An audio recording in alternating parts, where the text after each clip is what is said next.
কোরআনের পাখির কয়েকটা কথা আমার মনে পড়ে। উনি বলেছিলেন, জালেমরা এ দেশে ইঁদুরের গর্ত পাবে না, একটাও পাচ্ছে না। কোরআনের পাখি 2 নম্বরে জানিয়েছিল, শুধু নাড়া দেওয়া হবে, দিল্লি গিয়ে পড়বেন। একেবারে তাই বলছে। ওনার আর একটা স্বপ্নের কথা বলছে। উনি জানিয়েছিলেন, এ দেশে জালেমদের নাকের উপরে কালেমার পতাকা পথ করে উড়বে। সেই স্বপ্নও বাস্তবায়ন হতে যাচ্ছে ইনশাআল্লাহ। এ বাংলাদেশকে স্বাধীন মুক্তভাবে আমাদের সামনে যারা রেখে গেলেন, বৈষম্য বিরোধী ছাত্র আন্দোলনের ভাই এবং বোনেরা, বিশেষ করে রংপুরের বীর সন্তান শহীদ আবু সাইদ, গিয়েছিলাম তার কবরে। আল্লাহ রাব্বুল আলামিন জান্নাতের সর্বোচ্চ মাকাম যেন তাকে দান করেন। বিশাল একটা কাজ করে দিয়ে যান। এরকম একজন মানুষ জীবন দিয়ে যদি রংপুরের এরকম নাম হয়ে যায়, আমার মনে হয় আরো কিছু মানুষ যাওয়া দরকার। আপনাদের এখন যাওয়া লাগবে না, যার জন্য যাবেন সে তো আপনাদের পুত্রবধূ পালিয়েছে। 850 বছর আগে পালিয়েছিল লক্ষণ সেন, আরে রংপুরের মুখে কালি লেপন করে পালিয়ে গেল আপনাদের এই বৌমা। ইতিহাস হয়ে থাকবে। কোরআনের পাখির কয়েকটা কথা আমার মনে পড়ে। উনি বলেছিলেন, জালেমরা এ দেশে ইঁদুরের গর্ত পাবে না, একটাও পাচ্ছে না। কোরআনের পাখি 2 নম্বরে জানিয়েছিল, শুধু নাড়া দেওয়া হবে, দিল্লি গিয়ে পড়বেন। একেবারে তাই বলছে। পৃথিবীতে এখন প্রায় 228টা রাষ্ট্র, স্বাধীন পরাধীন মিলে। আমার যা লেখাপড়া আমার এই আয়ত্তে বলছি, এখনো 7টা দেশ বাড়তেছে, 235টা দেশ হবে কয়েকদিন ইনশাল্লাহ। 7 সিস্টার ভেঙে যাচ্ছে না? ওরা পাকিস্তান থেকে আমাদেরকে আলাদা করেছে, এই জন্যে নাকি ওরা আমাদের পরম বন্ধু। তা আমরা আপনাদেরকে আরো 7টা দেশ বের করে দিচ্ছি, আমরা আপনাদের বড় বন্ধু। আপনারা 1 ভাগ করে যদি বন্ধু হন, আমরা কয় ভাগ করছি? আরো বেশি হবে। কারণ উনি বলেছিলেন যে বাবরি মসজিদ যেভাবে টুকরা টুকরা করেছে, আল্লাহর এই ঘরকে ভারত এত টুকরা করবে আল্লাহ ইনশাআল্লাহ। অত টুকরা হলেও অসুবিধা নেই। অনেকে মনে করে তাহলে রাষ্ট্র হয়ে যাবে এক জেলার মতো। সিঙ্গাপুরে গেলাম, এই মাথা থেকে ওই মাথা মাত্র 43 কিলোমিটার। মাত্র 43 কিলোমিটার যদি একটা দেশ হয়, ভারতের তো 100টা দেশ হওয়া দরকার। হবে ইনশাআল্লাহ। তাহলে ভারতে আমার মনে হয় যেভাবে বাড়তেছে দেশ, 235টাও থাকবে না, 335টা হয়ে যাবে। ওনার আর একটা স্বপ্নের কথা বলছে। উনি জানিয়েছিলেন, এ দেশে জালেমদের নাকের উপরে কালেমার পতাকা পথ করে উড়বে। সেই স্বপ্নও বাস্তবায়ন হতে যাচ্ছে ইনশাআল্লাহ। আমরা কোরআনে কারিম থেকে যে আয়াত পড়েছি, তাফসীর আকারে কথা বলার চেষ্টা চালাবো। ওমা তাওফীকি ইল্লা বিল্লাহ। শুনতে এসেছি কোরআনে কারিম কি বলেন তো? নবীজি বলেন, ইকালু লিসাহিবিল কোরআন, কিয়ামতের ময়দানে মহান আল্লাহ কোরআন পড়া মানুষদেরকে বলবেন, পড়। ইকরা, কি বলবেন? ইকরা মানে আমি যে শব্দ বললাম, কিয়ামতে আল্লাহ সাহেবে কোরআন যারা, তাদেরকে বলবেন পড়। কে বলবেন বলেন তো? কার সামনে বলেন না কেন? আল্লাহ নিজের সামনে দাঁড় করাবেন, বলবেন পড়। ইকরা। ইকরা কি? কোরআন শরীফের ভেতরে ইকরা শব্দের অর্থ আমি পেয়েছি প্রধানত 4টা। কোন মানুষ যদি কোরআন পড়তে চায়, কমপক্ষে 4টা শর্ত তাকে মানা লাগবে। আল্লাযীনা আতাইনাহুমুল কিতাবা ইয়াতলুনাহু হাক্কা তিলাওয়াতি উলাইকা ইউমিনুনা বিহি ওয়া মান ইয়াকফুর বিহি ফাউলাইকা হুমুল খাসিরুন। সূরা বাকারা 121 নম্বর আয়াতে আছে, আল্লাহ পাক বলেন, যাদেরকে আমি এই কিতাব কোরআনে কারিম দিয়েছি, তারা তেলাওয়াত করলে কিতাবকে হক আদায় করে তেলাওয়াত করে। কি আদায় করে? তাহলে কোরআন যারা পড়বে তারা যেন হক আদায় করে পড়ে। উলাইকা ইউমিনুনা বি, আর এই মানুষগুলো, এই যে আল্লাহ পাক মনে হচ্ছে তার কুদরতির আঙ্গুল এইভাবে ইঙ্গিত দিয়ে ইশারা দিয়ে জানিয়েছে রংপুরের পার্বতীপুরে এই মানুষগুলো যারা এখন শুনছে পড়ছে, আমরা এখন আল্লাহর কুদরতি হাতের নিচে আছি, উনি যেন আমাদেরকে ইঙ্গিত দিচ্ছে যে এই মানুষগুলো উলাইকা ইউমিনুনা বি, এরাই আমার কোরআনে বিশ্বাসী। ওমা ইয়াকফুর বিহি, এখন যে ব্যাখ্যাটা বলবো এর ভেতরে যদি আপনার পড়া না মেলে, ফাউলাইকা হুমুল খাসিরুন, ওই মানুষটা আমার কোরআনে বিশ্বাসও করে না, তারা ক্ষতিগ্রস্ত। বলেন নাউজুবিল্লাহ। শিক্ষিত মানুষ যারা আছেন এবার মিলাবেন, কোরআন যদি কেউ হক আদায় করে পড়ে সে আল্লাহর কোরআনে বিশ্বাসী, হক আদায় করে না পড়লে সে আল্লাহর কোরআনে বিশ্বাসী না। কোরআন যারা বিশ্বাস করে না তারা কাফের। এই কথা বলছে না কেন? চারটা শর্তের প্রথম হচ্ছে আপনাকে তেলাওয়াত করা লাগবে শুদ্ধ করে। বাংলাদেশে একটা সমস্যা হয়ে দাঁড়িয়েছে, 100 জনের 95 জন কোরআন শরীফ শুদ্ধ করে পড়তে পারে না। প্রথমটায় তো ধরা খেয়ে যাচ্ছি আমরা। এজন্য শিক্ষা ব্যবস্থা যেখানে যেটা আছে, সে মাদ্রাসার নাম হোক, স্কুলের নাম হোক, মডেল নাম হোক, কিন্ডারগার্টেন হোক, যাই হোক, এখানে 100 মার্কের কোরআনে কারিম আমরা বাধ্যতামূলক চাই। আমরা কোরআনে কারিম হক আদায় করে পড়তে হলে এটা শুদ্ধ করে পড়ার নিয়ম করতে হবে। শিক্ষা ব্যবস্থায় 15.5 বছরে এমন ভাবে ধ্বংস করে দিয়েছে, আমি একটা একটা করে পয়েন্ট আকারে বলতে গেলে আপনি এখনই উঠে দাঁড়িয়ে পড়বেন। এই জন্য আমরা যেখানে যে প্রতিষ্ঠান গড়ে তুলছি, আজকের এই যে নুরানি ক্যাডেট হাফেজিয়া মাদ্রাসা, এখানে আমি জানি শুদ্ধ করে পড়ানো হয়। আরাতিলিল কোরআন তারতিলা, আল্লাহ পাক বলেন কোরআন পড়তে হলে স্পষ্টভাবে সহি শুদ্ধভাবে তারতিলের সাথে থেমে থেমে পড়ো। এ নির্দেশ কার? তাহলে আমরা প্রথম বুঝলাম, 1 নম্বরে যদি কেউ কোরআন পড়তে চায় হক আদায় করে, তাকে শুদ্ধ করে পড়া লাগবে। দ্বিতীয় নম্বরে, শুধু শুদ্ধ করে পড়লেই হবে না, এটা আপনাকে বুঝতে হবে। ফেরাউন তার রাজত্বে নিজেকে খোদা দাবি করার জন্য যে পয়েন্টগুলো সামনে এনেছিল, সেটার দ্বিতীয় পয়েন্ট ছিল এই, আসমানি কিতাব জনগণকে বুঝতে দেওয়া যাবে না।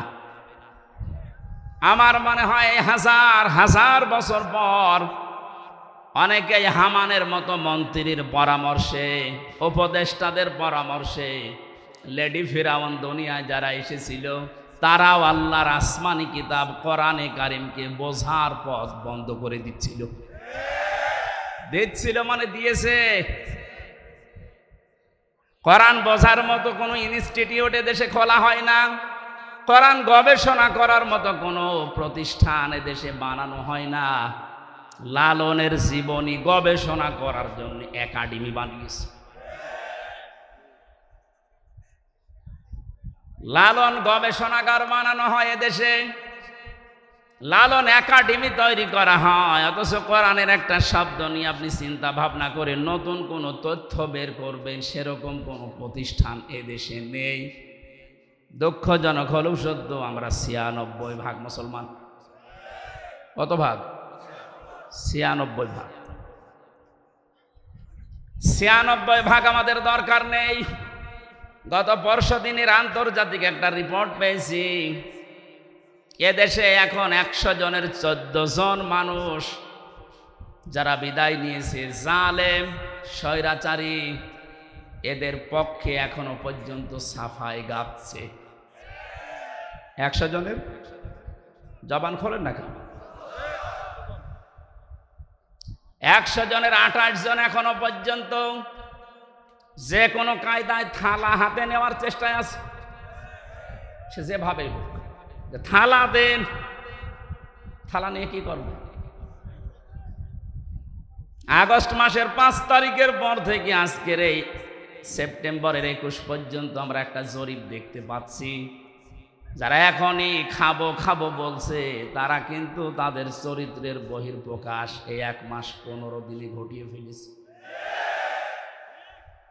আনন্দের সংবাদে জরিপের শেষে লেখা আছে এই দেশে 100 জনের 58 জন মানুষ এখন চাচ্ছে আল্লাহর আইন এ দেশে কায়েম হোক।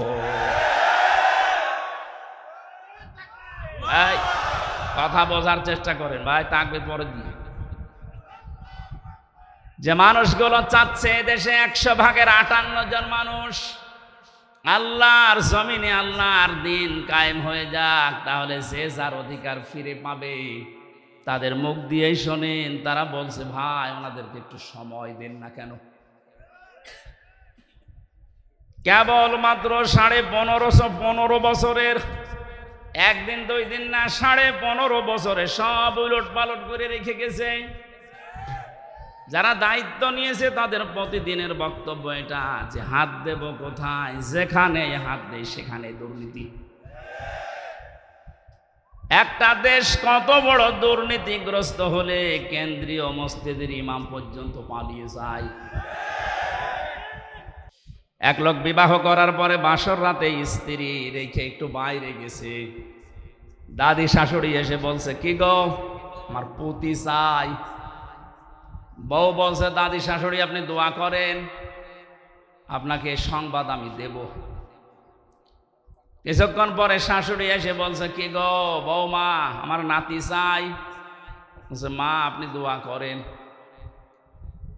কিছুক্ষণ পরে ননদ আর দেবর এসে বলছে ভাবি তুমি যাই করো আমাদের কিন্তু ভাতিজা চাই। ভাবি বলছে তোমরা দোয়া করো আমার সময় দাও। স্বামী এবার এসে বলছে বউ তুমি কি করবা আমি জানি না, আমার বেবি চাই। বউ আবার মুখ তুলে বলছে তোমরা কি সব পাগলের বংশ, বিয়ে করে এখন কেবল বাসর ঘরে, কিছুই হয়নি, এরপরে 10 মাস 10 দিন তো সময় দেবেন। আপনি আগেই বেবি চান, আগেই কেউ নাতি চাই, কেউ পতি চাই, কেউ ভাতিজা চাই, আমি কি ডাউনলোড করে নিয়ে আসবো? আমার সময় দেবেন না।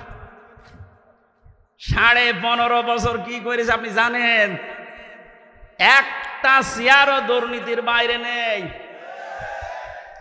যেইটারে মনে করতাম না এটা আল্লাহওয়ালা মানুষ দরবেশ, ওইটা আরো বড় খারাপ, দাড়ি কেটে নম হয়ে গেছে। সর্বোচ্চ দুর্নীতি এই লোকটার 36,000 কোটি টাকা, আপনি কল্পনায় আনতে পারবেন না। রংপুর বিভাগের মানুষ তো এমনি গরিব, এদেরকে একটা নাম মানুষ দিয়েছে কেন জানি না, সে যে নামই হোক, কিন্তু আপনারা সহজ সরল, মানে সহজ সরল এত। আজকে গাড়ি নিয়ে আসার সময় হরেন দিচ্ছি, তাকিয়ে দেখ একটু সরে যাবে তো, মানে এত সহজ সরল হলে পারা যায়। গার উপরে যে গাড়ি উঠে পড়বে না, আগে দেখে নিচ্ছে হুজুরের গাড়ি বলে একটু সাইড দিই। আমার মনে হয় অন্যের গাড়ি হলে আগে দেখে দাঁড়িয়ে থাকতো যে নেন আমার গায়ে ধাক্কা মারুন। একদিকে আপনারা গরিব আর একদিকে সহজ সরল। নবীজি জানিয়েছেন ধনীদের চাইতে গরিব মানুষ 500 বছর আগে জান্নাতে যাবে। এই হিসাবে বলা যায় যে চাচা জান্নাতেই আছে নাকি?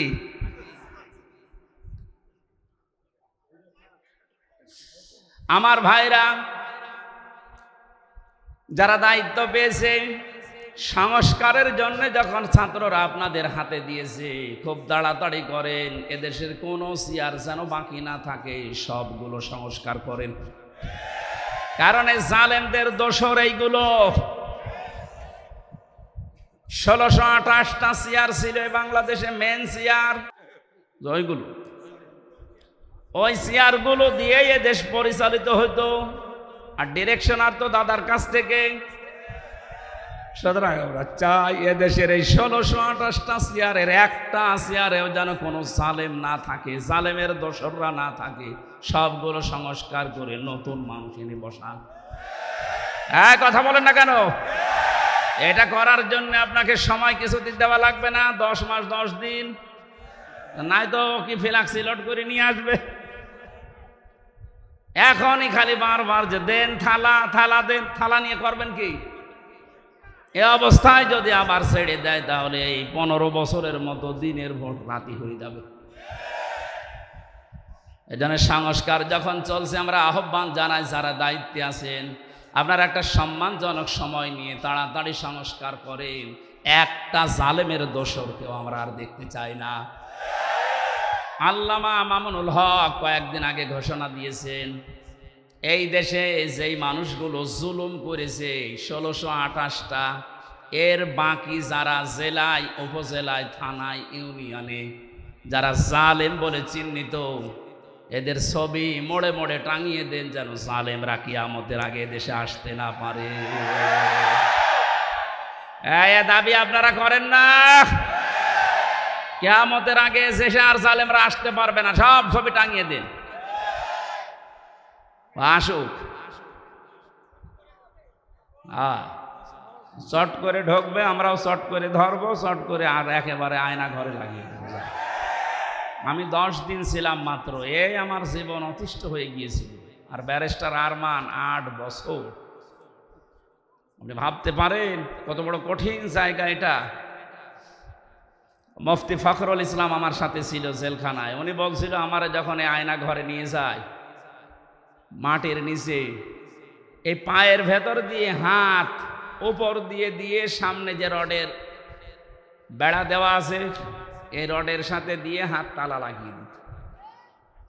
আপনি যেহেতু কায়দ হবেন না, সেই কায়দা নেই। আমারে বলতো, হামজা ভাই, আমার মাঝে মাঝে মনে হতো আল্লাহ হয় মরণ দাও, না একটু শোয়ার ব্যবস্থা করে দাও। এই যে শুয়ে থাকা, এটা যে কত বড় নিয়ামত আল্লাহর, আমি ওই কতদিনে টের পেয়েছি। হাত যদি শুধু বেঁধে রাখতো তাও তো ঘুমানো যায়।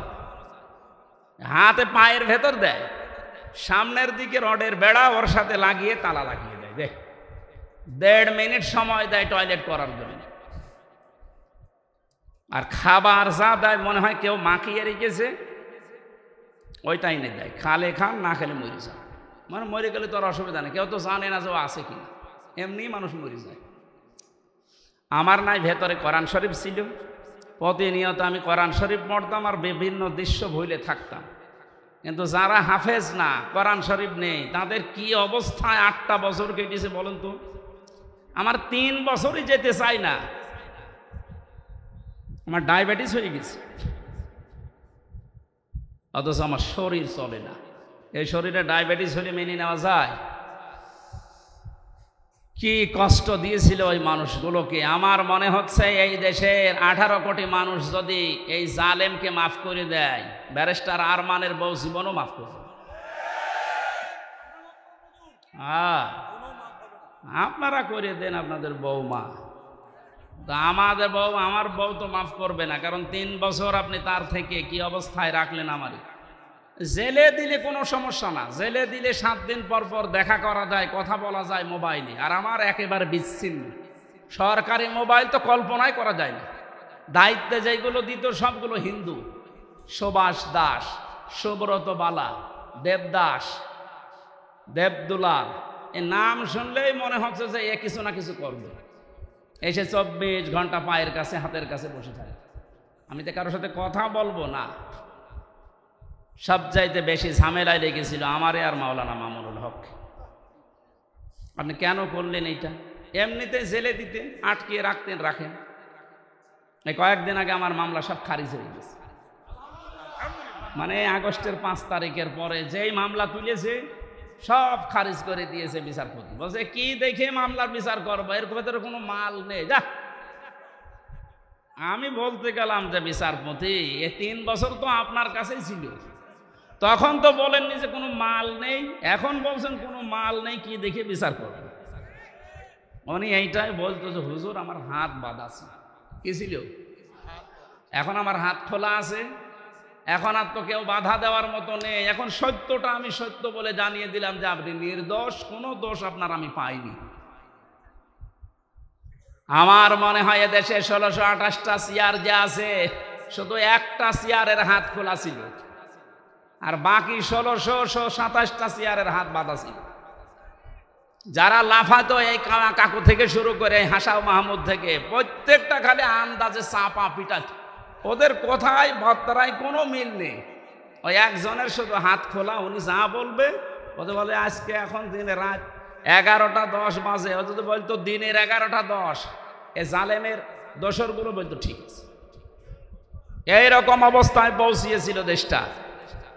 সেখান থেকে অন্তত আস্তে আস্তে যখন হাত খোলা আরম্ভ হয়েছে, আমরা চাই এদেশে কিয়ামতের আগে যেন আর কারো হাত বাঁধা না হয়। যে যেখানে আছে সব হাত খোলা থাকবে আবু সাইদের মতো। কথা বলেন ঠিক কিনা?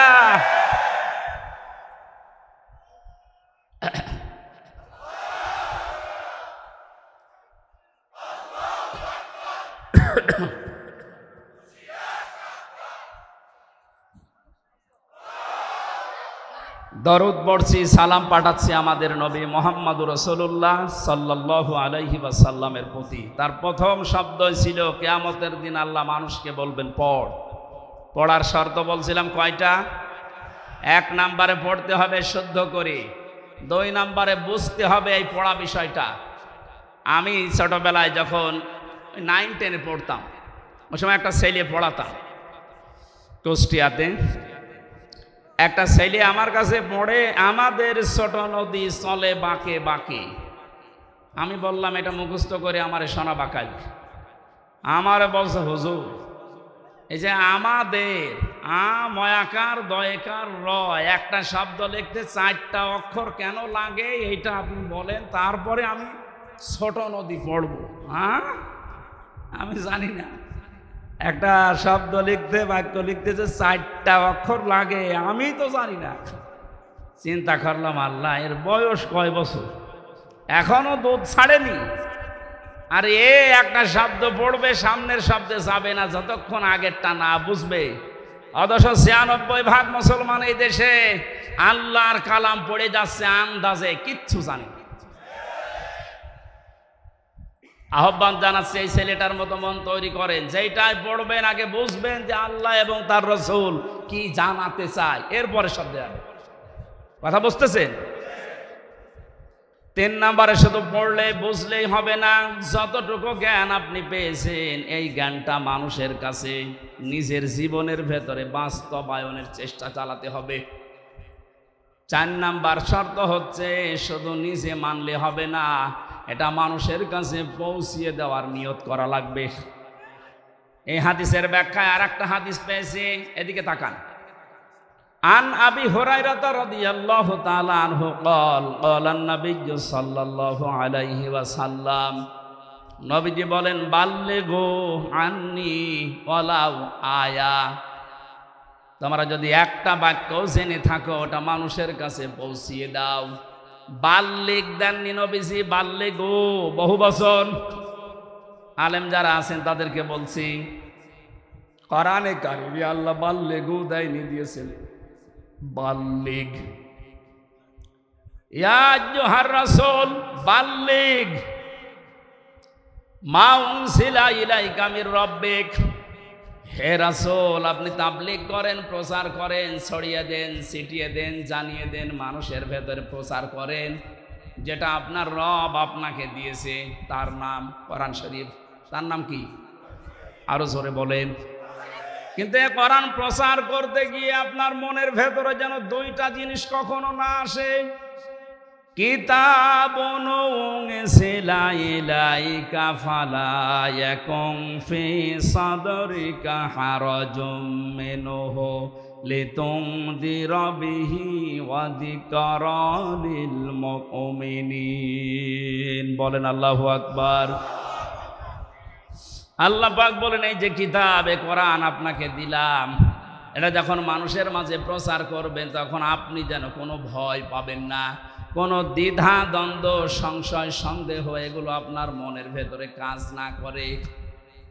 হারাজনের ব্যাখ্যায় মুফাসসিরিন ইকরাম লিখেছেন 2টা বিষয়। 1 নম্বরে কোরআন প্রচার করতে গিয়ে কখনো এই ভয় পাবেন না যে মানুষ হয়তো না বুঝে অনেকেই মন খারাপ করতে পারে। এরকম মানুষ দেশে নেই? আছে। আল্লাহ যেটা জানাতে চাই আমিও ওইটা বলতে চাই। তো অনেক মানুষ আছে কোরআনের এই বক্তব্য না বোঝার কারণে আন্দাজে মন খারাপ করে থাকে ও মনে করে আমারে বলতেছে।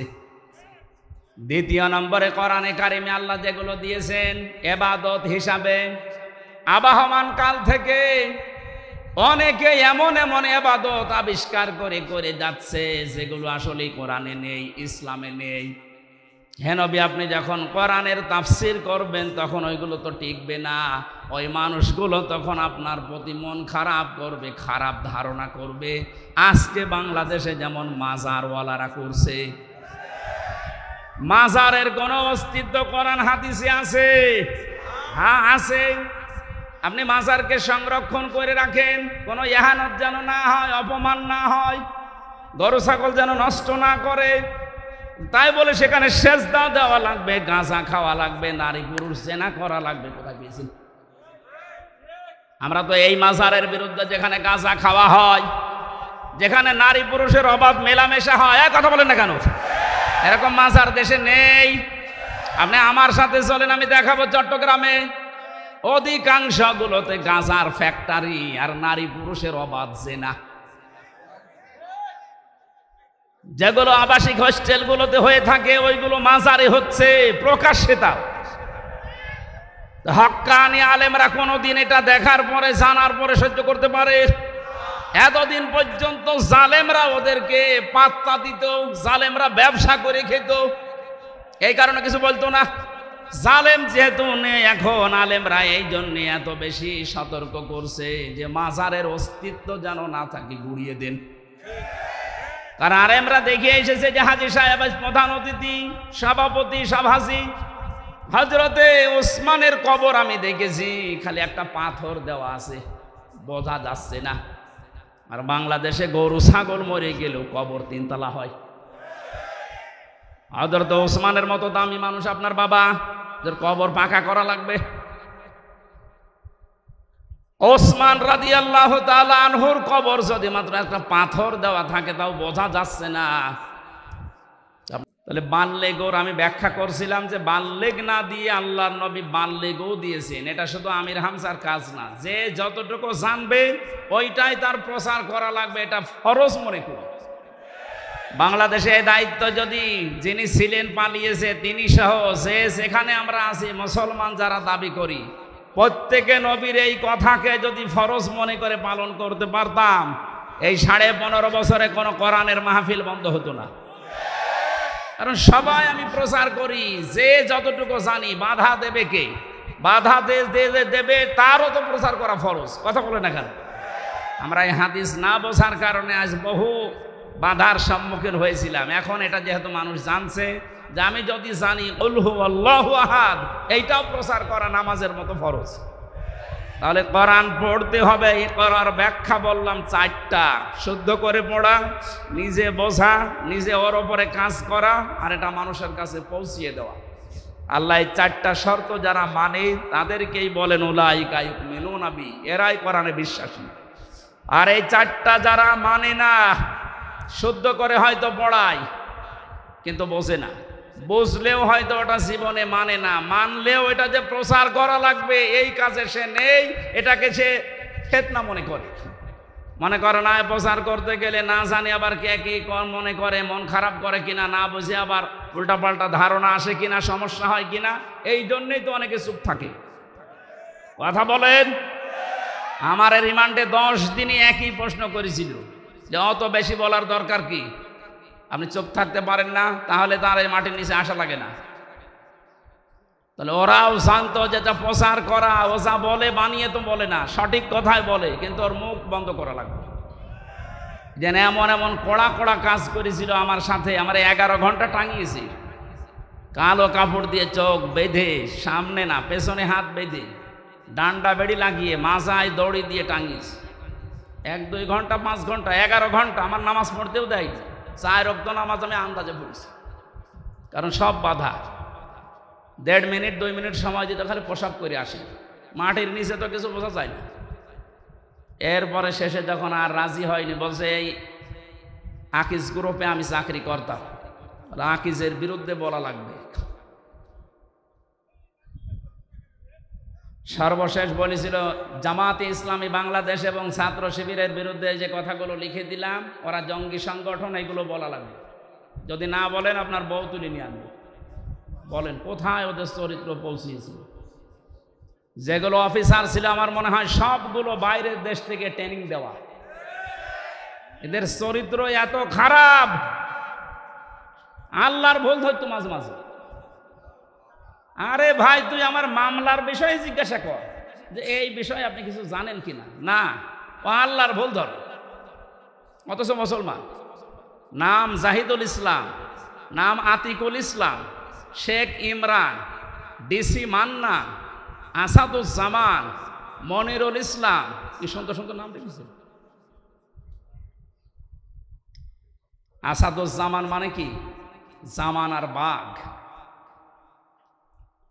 মনিরুল ইসলাম স্ট্যাটাস দিয়েছে কালকে, এই শয়তানরা যদি দেশের মানুষ ধরতে পারে, জঙ্গির নাটক সাজিয়ে বিনা কারণে হাজার হাজার মানুষের জীবন নষ্ট করছে। জঙ্গি কিসের জঙ্গি? হ্যাঁ, ওরা নিজেরাই জঙ্গি। এই দোষটাকে অন্যের ঘাড়ে চাপিয়ে কি করে দেশের ইসলামপন্থী যারা আছে তাদেরকে কাবু করা লাগবে, ঘায়েল করা লাগবে। আর বাইরের দেশকে এই ইস্যুটা কাজে লাগিয়ে কিভাবে অবৈধ ক্ষমতায় থাকা যায়, তাছাড়া কিচ্ছু না। 3 বছরে তো আমি কোনো জঙ্গি পাইনি। কয়েকজন আছে জেলখানা একটু উগ্র, জঙ্গি না। জঙ্গি কোথায় পাচ্ছেন? দেশে কিছু উগ্র মানুষ আছে, এই মানুষগুলোকে জঙ্গি বলে বাইরের দেশকে দেখায় যে দেশে আছে। আমরা যদি না থাকি এ দেশ জাহান্নাম হয়ে যাবে। তোমরা থেকে কি করেছো? খালি টাকা পাচার করেছো। টাকাগুলো সব ফেরত নিয়ে আসা হবে। এ দাবি আপনি করেন না? কারো টাকা বাইরে না থাকবে, সব টাকা ফেরত নিয়ে আসা হবে। যারা টাকা আনতে পারবে না তাদের বউ ছেলে মেয়ে সব রাষ্ট্রের কাজে লাগানো হবে। আর ওদের 14 বংশ এ দেশে অবৈধ ঘোষণা করা হবে যদি টাকা বাইরে থেকে না নিয়ে আসতে পারে। টাকা আপনার বাবার টাকা নাকি? রংপুরের খেটে খাওয়া মানুষের এই ঘাম ঝরানো পয়সা আপনি 36,000 কোটি টাকা পাচার করলেন। আপনি মানুষ, আপনাকে তো 100 বার টুকরা করলেও এ দেশের মানুষের ঝাল মিটবে না। কালকে বাংলাদেশের সর্বোচ্চ জায়গায় যারা আছে তাদের ভেতরে একজন, আমি নাম নিলাম না, উনি ঘোষণা দিয়েছেন আল্লামা সাঈদীকে যেভাবে ফাঁসি দেওয়া হয়েছিল বিনা দোষে বিনা কারণে, ফাঁসির রায় দিতে তো পারেনি, শেষে যাবজ্জীবন দিয়েছে, আমৃত্যু দিয়েছে। কিন্তু যারা দিয়েছে ওদের বিরুদ্ধে একটাও মিথ্যা কথা বলা লাগবে না, শুধু সত্য কথা দিয়েও যদি বিচার করা যায় তবে 1000 বার ওকে ফাঁসি দেওয়া যাবে। 1000 বার। কি করেছেন আপনি নিজে নিজে ভাবে। অনেকে বলছে যে কিছুই করেনি, পদ্মা সেতু বানালো। কিসের পদ্মা সেতু বানিয়েছে? যা মেরে খেয়েছে। এই যে মসজিদের নাম বলে 560টা মসজিদ, আপনি জানেন সঠিক ইতিহাস? সৌদি আরব টাকা দিয়েছে, সেই টাকা দিয়ে মসজিদ বানিয়ে নিজের বাবার স্বপ্ন বলে চালাচ্ছে। যত স্বপ্ন সব তোমার বাবা দেখেছে, আর আমরা কি ঘুমাই? আমাদের স্বপ্ন নেই? কোরআনের পাখির যে স্বপ্ন ছিল ওই স্বপ্ন এখন বাস্তবে রূপ আসতেছে ইনশাআল্লাহ। যখন 100 জনের 58 জন চাচ্ছে, আর কিছুদিন যেতে দেন এই দেশের 100 জনের 100 জন মানুষই চাইবে আল্লাহর কোরআন দিয়ে দেশ চলুক। কারণ 53 বছর তো আমরা দেখলাম, একটু শোনেন, 53 বছরে বাবা চালিয়েছে, স্বামী চালিয়েছে, চাচা চালিয়েছে, ভাবি চালিয়েছে, বোনও চালিয়েছে, বাবু চালায়নি। আমরা দেখলাম কি হয়। এখন শুধু বাকি আছে আল্লাহর এই কোরআন দিয়ে দেশ চললে কেমন দেখা যায়, এটা আমরা দেখতে চাই। এই কথা বলেন না কেন? এটা দেখতে চাই না? এটা দেখবেন। এটা যদি কায়েম হয় তখন বুঝবেন যে কেমন সুন্দরভাবে দেশ চলছে। কেউ না খেয়ে থাকবেন ইনশাল্লাহ। আমরা যতটুকু আশা পাচ্ছি, দেখতে পাচ্ছি ভরসার জায়গা, এদেশের মানুষ যদি আর কয়েক % বেড়ে যায়, আর বাড়বে আমি ইচ্ছা করে আশা করছি। কারণ কয়েকদিন আগে 10 জন মুসলমান হয়ে গেল এই দিনাজপুর, এর আগে 2 জন চুয়াডাঙ্গা, এর আগে 1 জন গাইবান্ধা, এর আগে 1 জন এই চট্টগ্রামের কি লালদিঘি। হতেই আছে অমুসলিমরা, আর মুসলমানরা তো একেবারে ছোট সালেম আর মাঝারি সালেম ফিরে আসতেছে। কারণ বড়গুলো তো সব তালিকা করা, ও আসবে না। আমার কুষ্টিয়ার যে 2 জন ছিল তালিকা, কোথায় যে পালিয়েছে ওর বাড়ির ইট পর্যন্ত মানুষ খুলে নিয়ে চলে গেছে, পায়খানার প্যানও খুলে নিয়ে গেছে। যা, আমার মাঝে মাঝে মনে হয় আবু জেহেলের বাড়ি যদি পায়খানা হতে পারে, কারণ ও ওখানে বসে বসে সলা পরামর্শ করত নবীর বিরুদ্ধে, ইসলামের বিরুদ্ধে। কথা বলেন না কেন? এই জন্য আল্লাহ ওই জায়গাটাকে অভিশপ্ত করে দিয়েছে। ওই জায়গাটাও এখন ইন্টারন্যাশনাল পায়খানা। আমি হজে যখন উপর দিয়ে ঘুরছিলাম, আমার পেটে ব্যথা করছে, হঠাৎ ওই জায়গায় গেলাম, যে দাঁড়িয়ে আছে, এক পুলিশকে বলছি, ইয়া হে ভাই, আমার তো পেটে ব্যথা করছে, এতক্ষণ তো ভালোই ছিলাম। আমারে বলছে, ইয়া হাজি হজ্জা, তাই না বিলাদ বোকা। হাজি দেশ কোথায়? যেহেতু মেন বাংলাদেশ, আমি বাংলাদেশ থেকে এসেছি। আমারও বলছে, আপনি জানেন না এটা কোন জায়গা? না তো, আবু জেহেলের বাড়ি। আপনি এখনও পায়খানা না করে দাঁড়িয়ে আছেন, তাড়াতাড়ি করে। ওই কাজ করে দেখে আমার পেটের ব্যথা ভালো হয়ে গেছে। তার মানে আল্লাহ আমাকে বোঝাতে চাইছে যে হামজা, এত লক্ষ টাকা খরচ করে আসলে আর ওই শয়তানের মুখে পায়খানা না করে চলে যাবা, তাড়াতাড়ি কর। কাবার পাশে ওর বাড়ি, এত দামি জায়গা, শুধু ইসলামের বিরুদ্ধে অবস্থান নিয়ে জালেমের থাকার জায়গা যদি আল্লাহ গজবের জায়গা বানিয়ে দেয়, এ বাংলাদেশেও যে সমস্ত জায়গায় বসে বসে আলেমদের বিরুদ্ধে, ইসলামের বিরুদ্ধে ষড়যন্ত্র করত, ওই জায়গাগুলো জাতীয় পায়খানা বানানো হয়। আমার কে বললাম বুঝিয়ে বলছেন তো ঠিক নাকি আন্দাজে? আবু জেহেলের বাড়ির সাথে এ বাড়ির যাদের মিল আছে, সে যে নম্বরই হোক, এই নম্বরগুলো আমরা পায়খানা বানাতে চাই। সারা বিশ্বের মানুষ দেশ দেখতে আসবে আর জানবে যে এই জায়গায় গেলে পেটে ব্যথা হবে। কথা বলে না কেন? কারণ এই গজবের জায়গা এগুলো, যেখানে ইসলামের বিরুদ্ধে ষড়যন্ত্র হয়তো বসে বসে দুর্বিসন্ধি করত, কি করে আলেমদের ফাঁসি দেওয়া যায়, কি করে আলেমদের আটক করে রাখা যায়। মামলাটা আমার 31 বার উঠেছিল, জামিন দেয়নি, অথচ জালেম চলে যাওয়ার পরেই মামলা তুলেছি, কোনো কিচ্ছু নেই, একবারে খালাস করে দিয়েছি। তার মানে ওর হাত ছিল। বিচারপতি কারবার বলতো, আমার কাছে কেন আসেন? হাইকোর্টের বিচারপতি বলছে, আমার কাছে কেন আসেন? আমার হাত বাঁধা, উপর থেকে যতক্ষণ পর্যন্ত আল্লাহর ওই অলি সিগন্যাল না দেবে কিছুই করার নেই। কোথায় ছিলাম আমরা? বিচার ব্যবস্থাকে কোথায় পৌঁছিয়ে দিয়েছে। আজকে প্রধান বিচারপতি যে কথাগুলো জানিয়েছে, আমার মনে হয় এই কথাগুলো বাংলাদেশে অতি শীঘ্রই, অতি দ্রুত কার্যকারী করা দরকার। তাহলে ন্যায় বিচার এদেশে কায়েম হবে ইনশাআল্লাহ। যারা দায়িত্বে আছে আল্লাহ তাদেরকে ওমরের মতো যেন বানিয়ে দেন, বলেন আমিন। আমরা হাদিসের এখনো 5-6টা শব্দ ছিল সামনে, অরত্তিল কামা কুংতা তোরত্তিল ফেদ্দনিয়া, এই শব্দগুলোর ব্যাখ্যা আপনারা আশপাশে যারা আলেম আছে এনাদের কাছে জেনে নিয়ে আমরা তাফসিরুল কোরআন মাহফিলে প্রবেশ করছি। সূরা নসর, কোন সূরা? বলেন বলেন, নসর না নাসর? নুন সোয়াদ র। নাসরুন শব্দের শাব্দিক অর্থ হচ্ছে সাহায্য, আর নুন সিন র নাসর মানে ঈগল পাখি। এই জন্য যারা এই সূরাটা পড়তে গিয়ে সোয়াদ না বলে সিন দিয়ে উচ্চারণ করেন, আপনার কিন্তু নামাজ হবে না। কারণ নামাজ ভাঙার কারণ 19টা, তার ভেতরে প্রথম কারণ কোরআন যদি কেউ অশুদ্ধ পড়ে। এবার তেলাওয়াত করবেন শুদ্ধভাবে। আমরা প্রবেশ করছি। ফাউযু বিল্লাহি মিনাশ শাইতানির রাজিম। বিসমিল্লাহির রহমানির রহিম। ইযা জাআ নাসরুল্লাহি ওয়াল ফাত। সূরা নসরে 3টা আয়াত আল্লাহ দিয়েছেন। কোরআন শরীফে 3 আয়াত বিশিষ্ট সূরা আছে, 3টা, আসর, নসর আর কাউসার। কয়টা সূরা?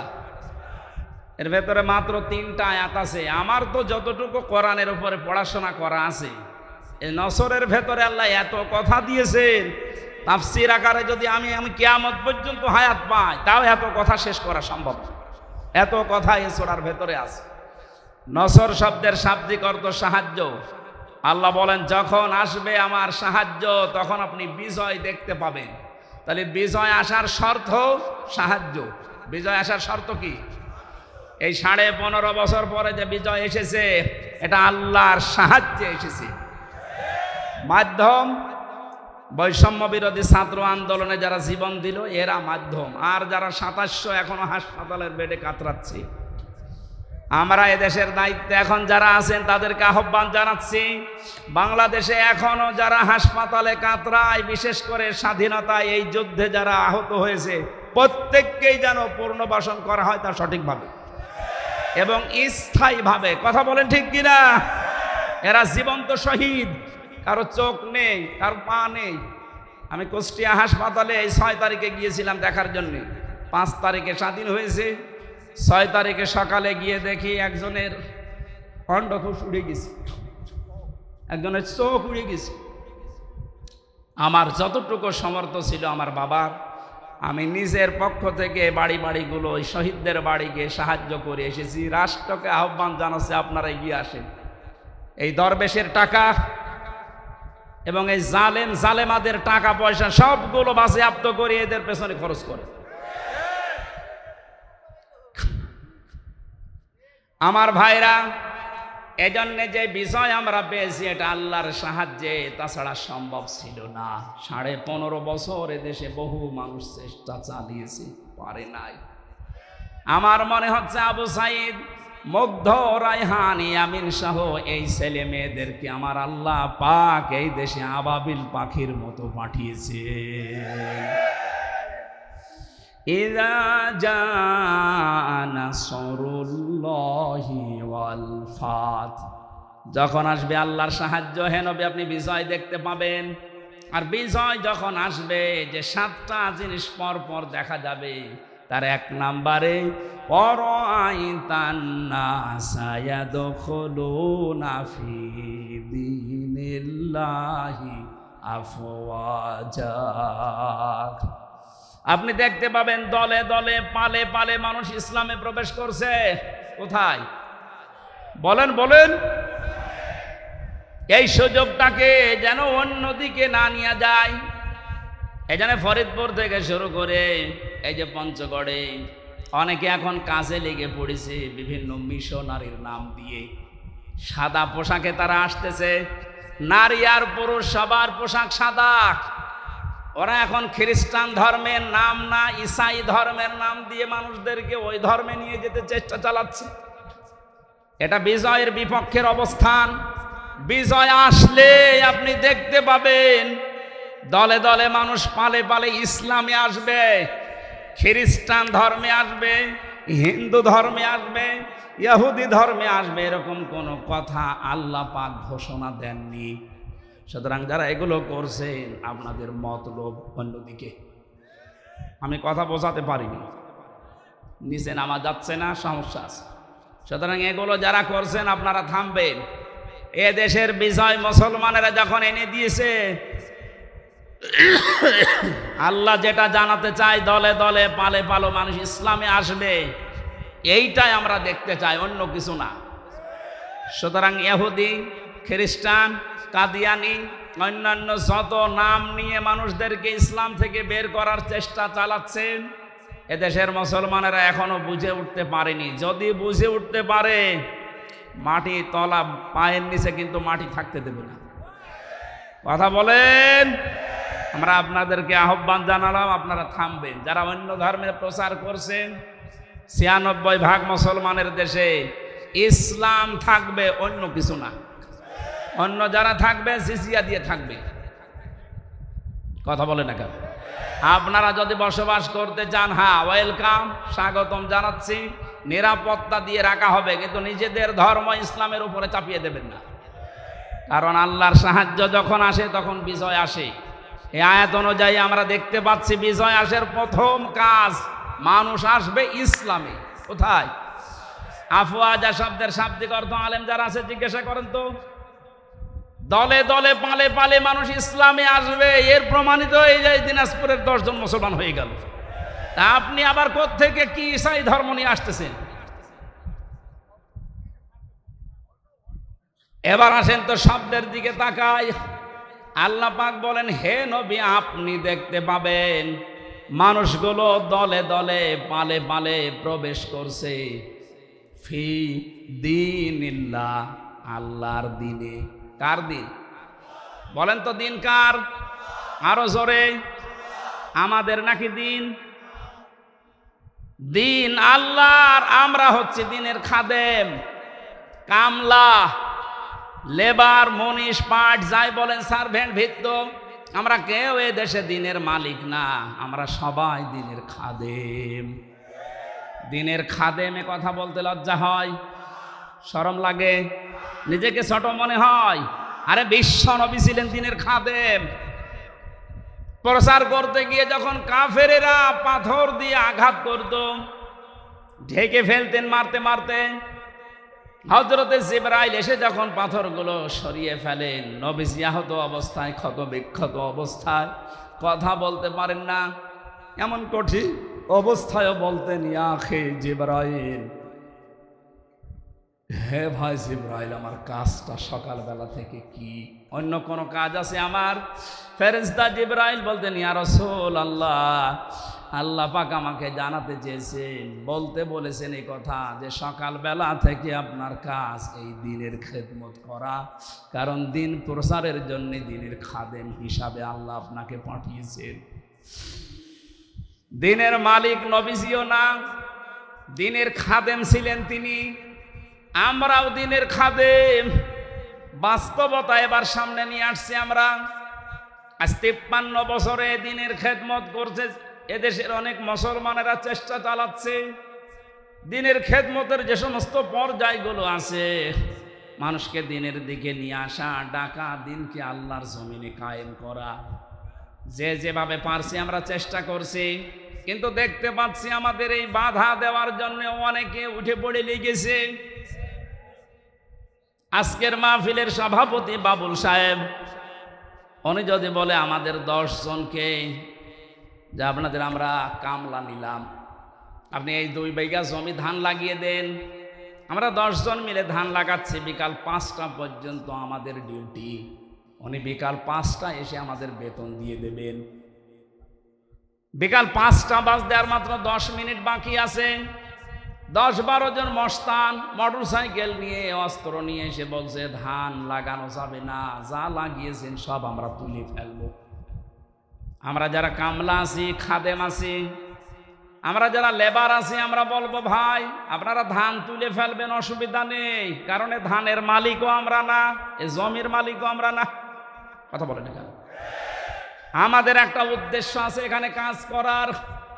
উদ্দেশ্যটা হচ্ছে এই জমিন যার, তিনি এখানে নেই, কিন্তু আমরা হচ্ছে পাহারাদার। এ ধান আমরা বহু কষ্ট করে লাগিয়েছি সারাদিন। আপনারা যদি ধান তুলে ফেলতে চান ফেলেন, কিন্তু আর 10 মিনিট পরে, কারণ আর 10 মিনিট পরে মালিক আসবে, আমাদের বেতন দিয়ে দেবে, বেতন নিয়ে আমাদের সংসার চলবে। আপনি যদি এখনই তুলে ফেলেন, এখনো তো 5টা বাজেনি, মালিক এখনো আসেনি, উনি এসে যদি দেখে ধান সব তোলা হয়ে গেছে, আমাদের বেতন দেবে না। কথা বলেন না কেন? আরো জরিমানা নিতে পারে যে তোরা থাকতে ধান তুললো কেন। আমারও প্রশ্ন হচ্ছে, মালিক যখন আসবে তার আগে 5টা পর্যন্ত পাহারা দেওয়ার দায়িত্ব এই লেবারদের, এই খাদেমদের। এই কথা বলেন। আমরা যেহেতু জমিনের কামলা, এ জমিনের মালিক না, এই জমিনে আল্লাহর দিন কায়েম করতে হবে। বিকাল 5টা মানে জীবনের শেষ দিন, জীবনের শেষ দিন পর্যন্ত যে থাকা লাগবে মাঠে ময়দানে, এ ঘোষণা আমি বানালাম। সূরা হিজর 14 নম্বর পারার 99 নম্বর আয়াত। এটা আল্লাহ পাক বলেন, ওয়া'বুদ রাব্বাকা হাত্তা ইয়াতিয়াকাল ইয়াকিন।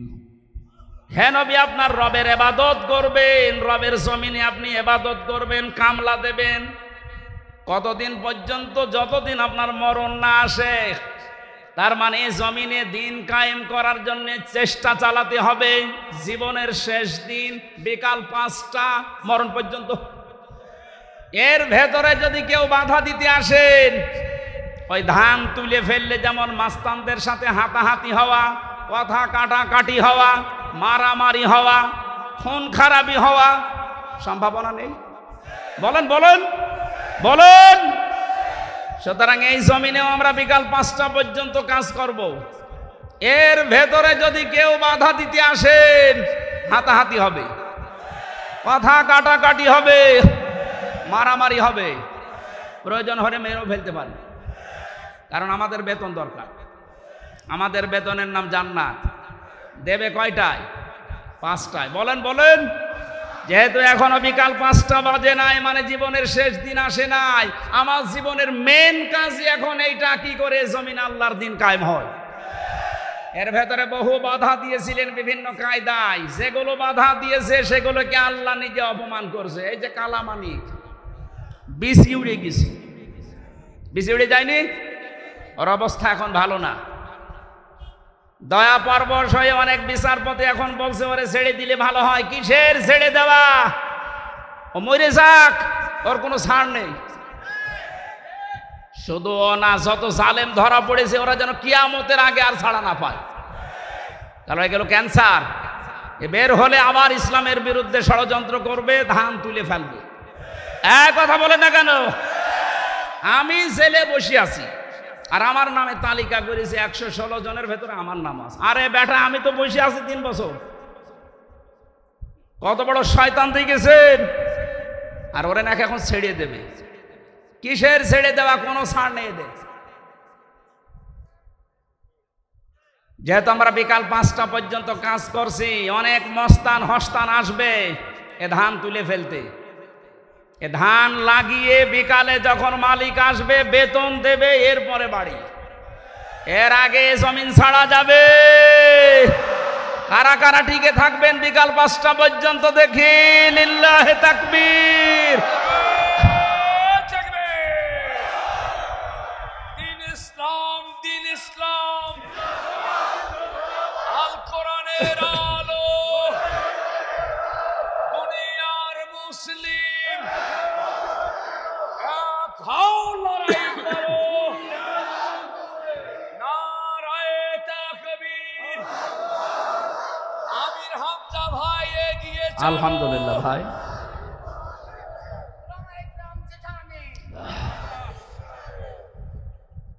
হ্যাঁ, আমাদের একজন উপদেষ্টা গতকালকে জানিয়েছেন এদেশকে সংস্কারের জন্য ওলামা একরামের ভূমিকা রাখতে হবে এবং রাখার সুযোগ দিতে হবে। সুতরাং ওনার কথায় আমি সাপোর্ট দিচ্ছি। এদেশে আলেমরা যেন ভালো ভালো জায়গায় যায়। ধর্ম উপদেষ্টা উনি ঘোষণা দিয়েছে এদেশের আলেম এবং মাদ্রাসায় যারা পড়ে, শুধুমাত্র মাদ্রাসা আর মসজিদ নিয়ে থাকলে হবে না, স্বপ্ন দেখতে হবে কিভাবে রাষ্ট্র চালানো যায়। কোনো মহিলার দরকার নেই। আমরা চাই এই সমস্ত জায়গাতে যেন পুরুষ মানুষের, এবং যে পুরুষ আল্লাহ রসুলকে বিশ্বাস করে দুনিয়া চলে, তাদেরকে এই জায়গায় আমরা চাই। কথা বলেন। তাই বলে ফরিদউদ্দিন মাসুদের মতো মানুষ না, রুহুল আমিনের মতো মানুষ না। এগুলো আলেম নামে ক্যান্সার। ইসলামের সবচাইতে বড় ক্ষতি করেছে 15.5 বছরে এই জালেমগুলো। বাতিলের 5 আটা গোলামি করে কওমি জননী নাম দিয়ে কওমি মাদ্রাসার ইজ্জত মিরিস। এ 3 বছরে যত কওমি আলেম আমার সাথে ছিল, অধিকাংশগুলো ওর নাম ধরে বরদোয়া করতো জেলখানায়। যেই দিন কওমি জননী নাম দিয়েছে জালেমাকে, সেই দিনই বরদোয়া হয়েছে। মাওলানা মামুনুল হক, শাখাওয়াত হোসেন রাজি ভাই যারা ছিল, বসে একটা কাজ করলো, আমাদের তো সব উল্টাপাল্টা করে ফেললো। কত বড় মানুষ জালেম হলে একজন আলেম নৌকা মার্কা নিয়ে দাঁড়ায়, বলেন তো? হ্যাঁ, আর সে আবার জোর করে নামাজ পড়াতে আসে, ওর পেছনে নামাজ হয়? যে লোকটা নৌকা মার্কা নিয়ে ভোটে দাঁড়াতে পারে, ওর পেছনে নামাজ হয় কি করে? আমার মনে হয় নৌকা মার্কা না নিয়েও যদি কুকুর মার্কা নিত, তাও অন্তত এটা একটা পদে থাকতো। কি মার্কা নিয়েছে বলেন তো? একটা মার্কা হইল।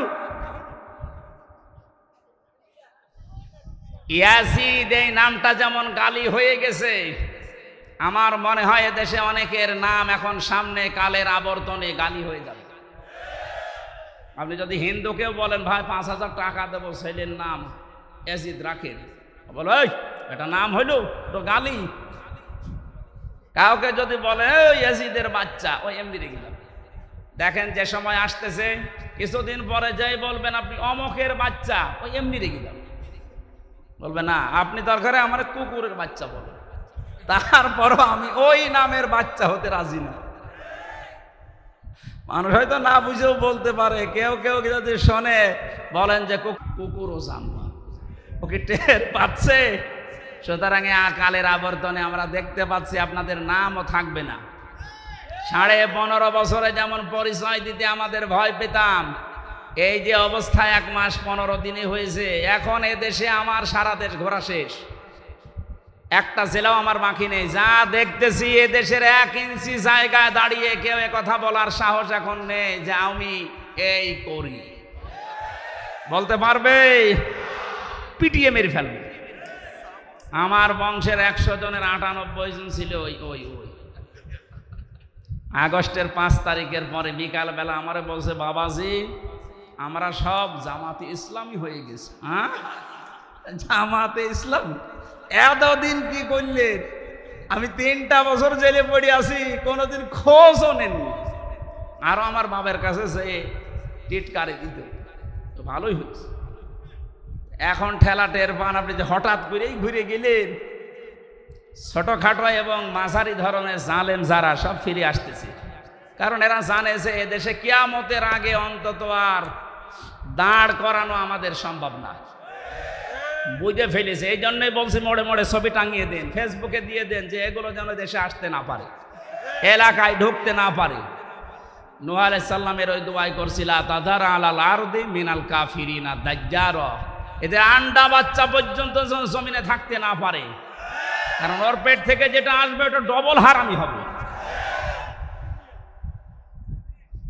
সম্মানিত মুসল্লিকরাম, আমরা আল্লাহর জমিনে আল্লাহর দ্বীনের খাদেম, আমরা কেউ মালিক না। আমরা চেষ্টা করে যাচ্ছি, যদি কায়েম হতে পারে ভালো, না হলেও আমাদের অসুবিধা নেই, আমাদের বেতন আছে।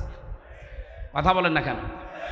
এখন যিনি বাবলু সাহেব, উনি যদি বলেন এই মাস্তানরা যা করবা করো, আমি কিছু বলবো না, যদি সামনাসামনি কিছু না বলে বুঝতে হবে ওনার গোপনে কোনো দুর্বিসন্ধি আছে। কারণ এখন হয়তো কিছু বলছে না, কিন্তু যেই দিন ধরবে মস্তানদের বাপ বলার সময় দেবে না। আল্লাহ আগস্টের 5 তারিখে যেমন দেয়নি, দুপুরের খাবার খেয়ে যাবে সে সময় দেয়নি, খালি 5 মিনিট চেয়েছিল যে একটু লিখে যা। বলে কিসের লিখা? আসতেছে, আপনি তাড়াতাড়ি ওঠেন, তাড়াতাড়ি ওঠেন বলে যে কাজ করেছিল ওই সময়ের ভেতরে বলছে না আমি পদত্যাগ করিনি। তো এগুলো এই ভিডিও কি ফেরেশতারা বানিয়েছে? যতই চালাকি করেন, তাই যে ধোকাবাজি করেন, এতদিন পেরিয়েছেন, এখন আর এদেশের মানুষ সতর্ক, খুব সতর্ক হয়ে আছে। বাংলাদেশ জামাত ইসলামের কেন্দ্রীয় আমির সেদিন কুষ্টিয়ায় গিয়েছিল, উনি ঘোষণা দিয়েছে আমরা কিন্তু এখন সজাগ। এদেশের 100 জনের 86 জন মানুষ এখন সজাগ, 14 জন শুধু একটু ঘরে আছে। এই ঘর কেটে যাবে ইনশাল্লাহ, যখন পিঠের ওপরে পড়বে তখন ঘর এমনি কেটে যাবে। পড়তেছেও মাঝে মাঝে, এদেরকে দিয়ে জালেমারা একটু মাঝে মাঝে দেখে যে হ্যাঁ ওরা জেগে আছে কিনা। প্রথমে লাগিয়েছিল অন্য ধর্মের লোকদেরকে, হালে পানি নেয়নি। এরপরে লাগিয়েছে প্রধান বিচারপতিকে দিয়ে একটা কূপ তৈরি করে, পারেনি। এরপরে লাগিয়েছে আনসারদের। কিসের আনসার? 42,000 আনসার নিয়োগ হয়েছে, তার ভেতরে 32,000 গোপালগঞ্জে। তা আমরা যে এখনো 63 জেলার লোক আছি, আমরা কি ঘাস কাটছি? সবই যদি ওই জেলার হয় তো বাংলাদেশে 63 জেলা জেলা না? পার্সেন্টেজ হিসাবে ভাগ করে দিতে পারেন না? সবগুলো ওখান থেকে। এই জন্যই তো ওরা লেগেছে। এ 17 বছর কোথায় ছিলেন আপনার অধিকার নিয়ে? হঠাৎ এখন শুরু করেছেন। পুলিশ ছাড়া যদি দেশ চলতে পারে, ও আনসার ছাড়া চলবে 1-2। কোনো দরকার নেই, সাতা বিলুপ্ত করে দিবে। এই জন্য আমাদের উদ্দেশ্য হচ্ছে দিন কায়েম করা এদেশে, যেহেতু দিন আল্লাহর, আর আমরা সব কামলা। আমরা সব কামলা, খাদেম, লেবার, মনীষ, জন, পার্ট, সার্ভেন্ট, ভিত্ত যাই বলেন, আমরা চেষ্টা চালাচ্ছি আমাদের বেতনের জন্য। বিকাল 5টায় যখন আল্লাহ আমাদেরকে বেতন দেবে, বলবে যা ওয়াসিকাল্লাযীনা তাকাও রাব্বাহুম ইলাল জান্নাতি যুমারা। 70,000 গেট তৈরি হবে আমাদেরকে রিসিপশন করার জন্য। আজ এই দেশের নেতা যারা আসে বিভিন্ন জেলাতে, মন্ত্রী এমপি, তাদের জন্য 8টা 10টা 15টা গেট হয়। আল্লাহ আল্লাহ আমরা এমন খাদেম আল্লাহর দিনের 70,000 গেট আল্লাহ বানাবে। আল্লাহ যেন এই ভাগ্য আমাদের কপালে লেখেন, বলেন আমিন। সুতরাং বিজয় আসলে যে সমস্ত কাজ সামনে আসবে তার একটা আরম্ভ হয়ে গেছে। দিন যত যাচ্ছে এদেশে দিন কায়েম হোক, এটা অনেকেই চাচ্ছে। 58 ভাগ যখন হয়ে গেছে এটা মিথ্যা নয়। ফাসাব্বিহ বিহামদি রব্বিকা ওয়াস্তাগফির। আমাদের কাজ এখন আল্লাহর কাছে ইস্তেগফার করা, নত হওয়া, বিনয়ী হওয়া, তার কাছে তওবা করে ফিরে আসা। ইন্নাহু কানা তাওয়াবা, অবশ্যই তিনি তওবা কবুলকারী। তওবা কবুল হওয়ার জন্য শর্ত আছে 3টা। কয়টা বলেন বলেন? 1 নম্বরে অপরাধ করার পরে স্বীকৃতি দেওয়া। আমি সহ যারা এখানে আছি, এই কান লাগান, আমরা প্রত্যেককে আল্লাহর কাছে এখন প্রকাশ্যে স্বীকৃতি দিচ্ছি যে আমরা অপরাধী। বলেন বলেন? আমরা অপরাধী না, আমরা গোপনে না, প্রকাশ্যে বলছি আল্লাহ আমরা অপরাধী। 2 নম্বরে আমরা অনুশোচনা করছি, অনুতপ্ত আমরা। 3 নম্বরে জীবনে যা ভুল করেছি ওই ভুলে আর কোনোদিন ফেরত যাব না। আল্লাহ আমাদের তাওবা অবশ্যই কবুল করবেন, কারণ তিনি গফুর, গফফার, সাত্তার সব নাম নিয়ে বসে আছেন।